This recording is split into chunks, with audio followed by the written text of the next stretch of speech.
স্বজন হারানোর শোক এমন এক অনুভূতি যা মানুষের মন থেকে কোনোদিনই পুরোপুরি মুছে যায় না। প্রিয়জনদের স্মৃতি বয়ে বেড়াতে হয় সারাটা জীবন, কিন্তু তাদের সাথে যোগাযোগ করার সুযোগ আর পাওয়া যায় না। তবে জাপানে এমন একটি জায়গা আছে যেখানে মানুষ তাদের মৃত স্বজনদের সাথে কথা বলতে আসে। এই জায়গাটির নাম উইন্ড ফোন। জাপানের একটি ছোট্ট গ্রামে শহর থেকে প্রায় 4 মাইল দূরে নির্জন বনের মধ্যে একটি পুরনো টেলিফোন বুথ বসানো হয়েছে।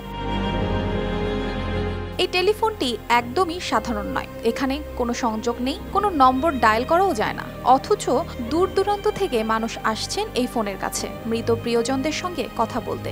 এই বিশেষ টেলিফোন বুথটি তৈরি করেছেন ইতারু সাসাকি নামের এক ব্যক্তি। তার এক নিকটাত্মীয়ের মৃত্যুর পর শোক কাটিয়ে উঠতে তিনি পাহাড়ের এই নির্জন জায়গায় এসে বসে থাকতেন। প্রিয়জনকে হারানোর সেই অপ্রাপ্তি আর দুঃখ কমাতে ইতারু এখানে একটি টেলিফোন বুথ তৈরি করেন।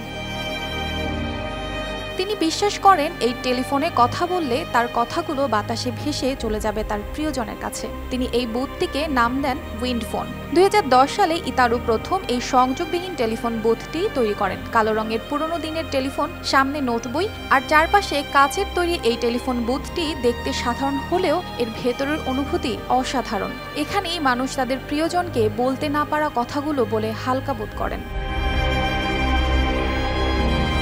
2011 সালে জাপানের তোহোকু শহরে ঘটে যায় ভয়াবহ ভূমিকম্প ও সুনামি। এতে প্রাণ হারায় প্রায় 15,000 মানুষ। সেই মর্মান্তিক ঘটনায় অনেকেই তাদের প্রিয়জনকে হারান। তখন থেকেই উইন্ড ফোন জনপ্রিয় হয়ে ওঠে। প্রতিদিন হাজারো মানুষ আসতে থাকে এই ফোনের কাছে তাদের হারানো প্রিয়জনের সাথে কথা বলতে।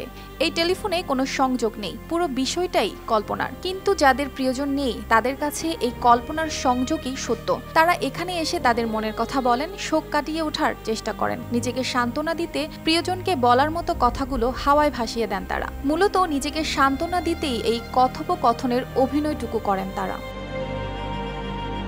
অর্পিতা জাহান, RTV।